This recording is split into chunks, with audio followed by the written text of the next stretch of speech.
Wake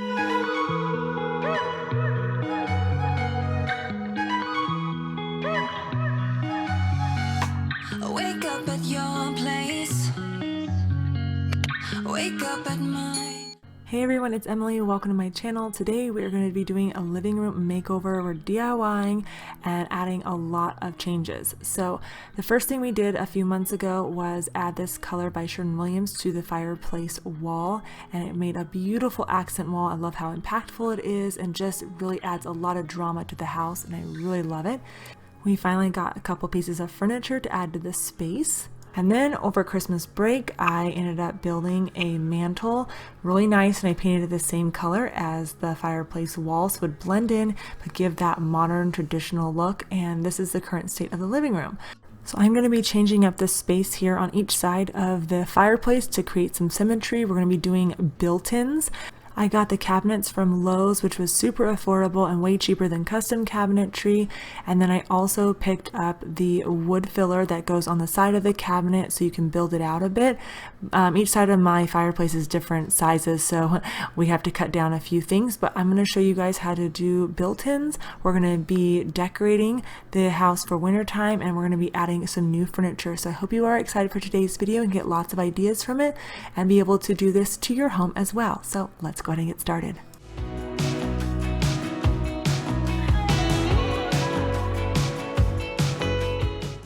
I'm just marking my studs first off because I'm actually going to not only screw the cabinet to the wall, but I'm going to build it out a bit because it's only a 12-inch cabinet and I only have 18-inch depth, and a traditional base cabinet is 24 inches in depth. So instead of having be 12 inches set back, I wanted to bump it up forward. So I'm going to be using a 2x3 to do this. And I'm going to be cutting these at the height of the cabinet once I put the base of the cabinet in. So that'll be 35.5 inches. So now I'm cutting down the base of my cabinet support, which is a 2x6 by 8 foot length, and it was perfect for the size that I have. Here are the supplies I'm using. So I'm building out the base. Now the base is typically 4 inches high, but my baseboards are 6 inches, or actually 5.5. So I wanted to make sure my base was the same. You can do what works for you. I like the way aesthetically this looks. So, and this is customized, so you do what works for best for you in your home. So I needed my inner supports to be able to hold the cabinet. The cabinet itself is 36 inches wide, but my measurement from the wall is 42 inches wide. So now I'm going to be adding my back support so that way I can bump the cabinet out a bit. Now I am using a 1/2 inch trim piece to make it flush with the trim board on the bottom, and then the 2x3 I'm screwing that to that. And most of you probably aren't going to be bumping out your cabinet, so you'll just end up screwing the cabinet straight to the wall stud, not to the 2x3 like I am. Now I'm just screwing the base cabinet support into those 2x3s.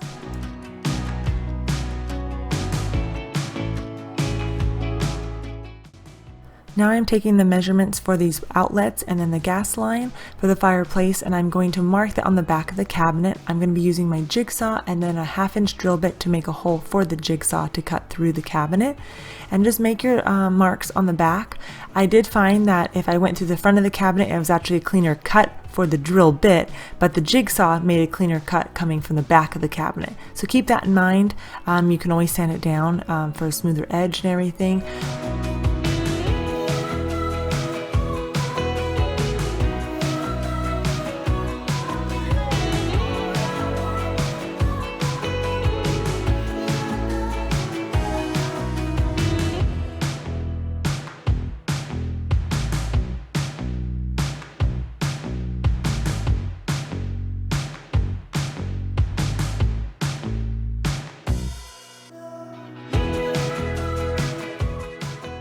Now we are adding the cabinet onto the cabinet base, and then I'm going to be using these cabinet screws to screw into the studs on the wall.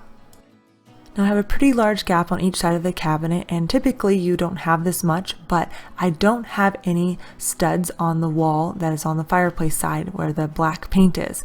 So in order to attach my trim piece to the cabinet, I need to have something to attach that to. So I ended up just taking the 2x3 and then screwing that in from the inside of the cabinet. I am screwing that on, and now I have a support that the sides can stick to. So now I'm just going to take the measurement so I can cut the bottom baseboard and then also the side trim pieces, and I'm going to be using my brad nailer here for this. This I got for Mother's Day a couple years ago, and it's been the best gift because it just keeps on giving. It allows me to work on lots of projects. If you don't have this, you can get some finished nails and then a little tapper and tap them in, no biggie. But I'm just going to nail the baseboard on and then the side trim pieces on, and then we will finish it out and make it look all pretty. So just sit with me, talking to the night until the morning, building chemistry. I don't think I ever wanna go, come closer next to me, trying to find another way to say this, but I think we were meant to be. Oh, we were meant to be.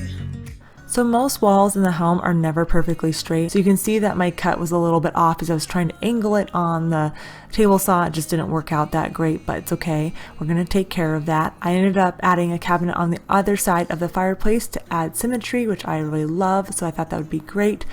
Now for the sides of the cabinet, you can use a small trim piece, but I decided to just use the DAP paintable caulking for that because I also needed to use it for the bottom of the baseboards so it would look nice and seamless once it's painted. And then I also filled in the nail holes and then sanded those down.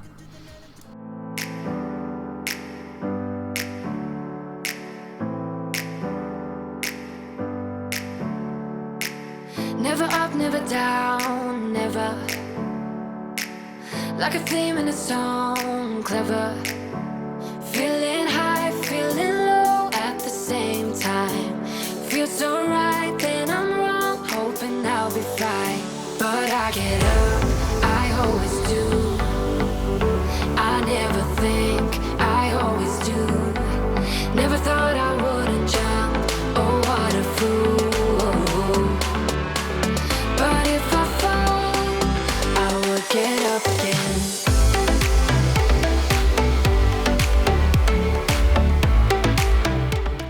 So for the countertop for the cabinets, I decided just to use some MDF and then cover that with some maple plywood sheet and then use poplar for the front of it.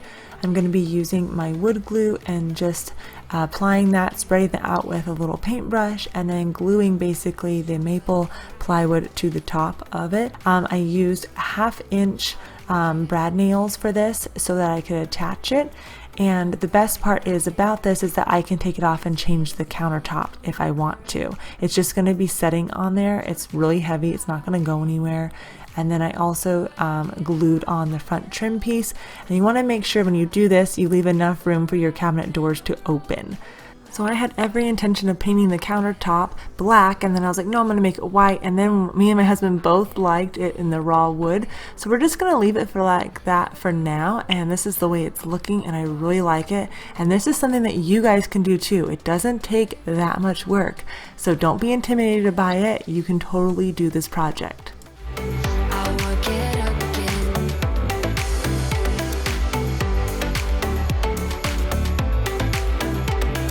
Stronger than I ever been. I will get up again. Stronger than I ever been. I have never had built-ins in the living room before, and let me just say I'm a total fan because it adds so much extra storage in your home. And we love to play board games with the kids, and so I thought it'd be a great spot to put all the board games.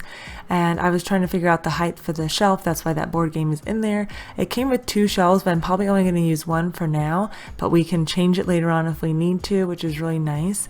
I actually bought little plastic bags, Ziploc bags that the big games can go in, but a lot of these games are so long that the board game itself is longer than the bags. That didn't quite work out for every game, but it's definitely helpful for smaller games that can fit in there. I still need to do a couple, but I'm really loving the amount of storage that I have in here.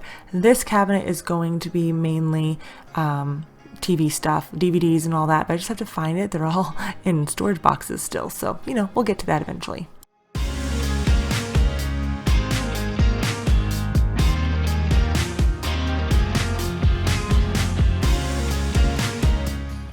Now for the extra fun part of decorating the living room for wintertime. I am super excited. I actually got a couple more accent furniture pieces for the living room, and I was super excited when I pulled this out of the box because it was in one piece. I didn't have to put it together, which is really nice, and it's very nice quality, and I love the way it looks in the living room. I actually thought I should probably get like 3 of those and just make a whole coffee table out of them, but I only ordered 2, and let me tell you, they are beautiful. I will have everything linked down in the description box below. If you can believe it or not, you can find them at Walmart. I know, right? Go Walmart.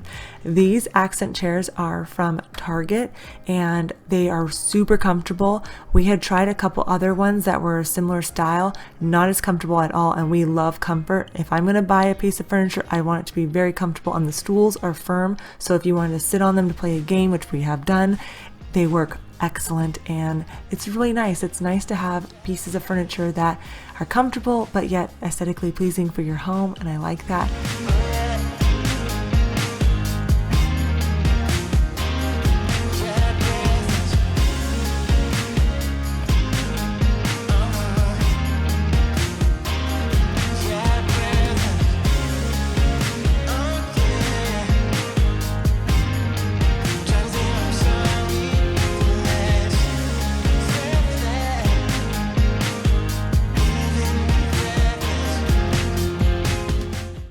So I got a couple new pillow covers off of Amazon and I love them. I actually have these in the traditional like 20 by 20 size, but I found them for the lumbar pillows, which are perfect, so I can repurpose some Christmas pillows and use them in the living room, which is great. And then I'm gonna work on the sofa table. Now, if you saw the first living room makeover, this was not here. I got this over Christmas, and I know not everybody watches every single video, so the sofa table actually came from Amazon. It was a score. I love it. It's long enough too, and it's just perfect. The lanterns are actually from Walmart as well.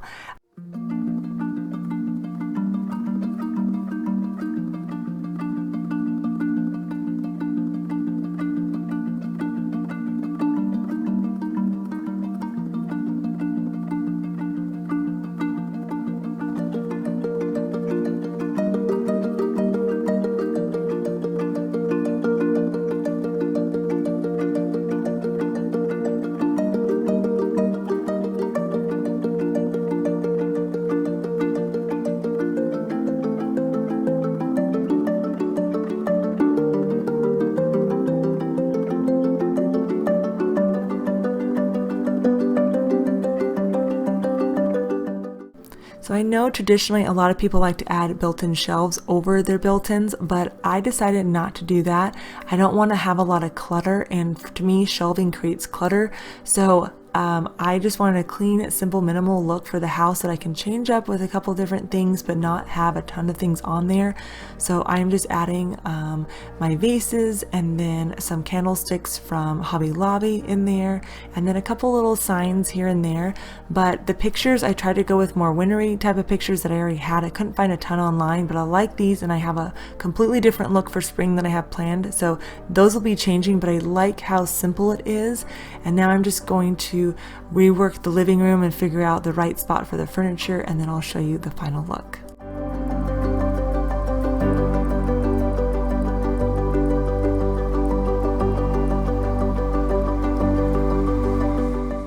I am so happy with the way the living room makeover turned out. I love all of the neutral colors in here because it's exactly what's going on outside for wintertime, and so it's just nice and serene and calm, and I feel like that's really needed after the holidays. I just love all the blankets, the soft cozy materials that are used in here. Just mixing it together I think looks really, really nice. And hopefully you guys have gotten a lot of ideas on ways you can decorate your home for winter time and just make it feel warm and cozy at the same time.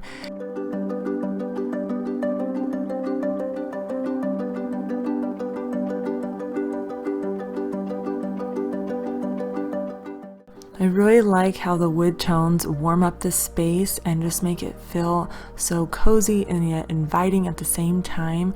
The stools are my favorite. They are perfect for the space, I feel like, and I can use them in different spots of the house as well, which is really nice. I love the bold black fireplace, and then the built-ins just add so much. It changes the whole look of the room. Those are the two colors of hardware that I am figuring out which one I want to add, which I will do soon.